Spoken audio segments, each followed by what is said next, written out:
Намираме се в външния кръг на мозайките на монумента Бузлуджа, които са изградени от естествен камък и по които работихме през 2021 година с реставраторски екип и успяхме да ги стабилизираме.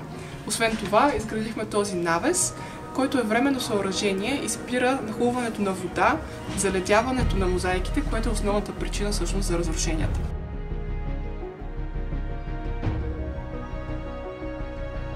След като 4 години тези текстилни платна успешно изпълняваха своята функция, вече имаше разкъсвания и ние направихме поддръжката, за да може те да продължават да пазят изкуството в паметника.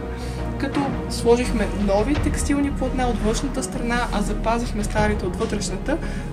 Предстои изграждането на нов покрив и прозорци, за което се радваме изключително много, но докато това се случи, е много важно през зимните месеци мозайките да са напълно защитени и да не влиза никаква вода именно тук при тях.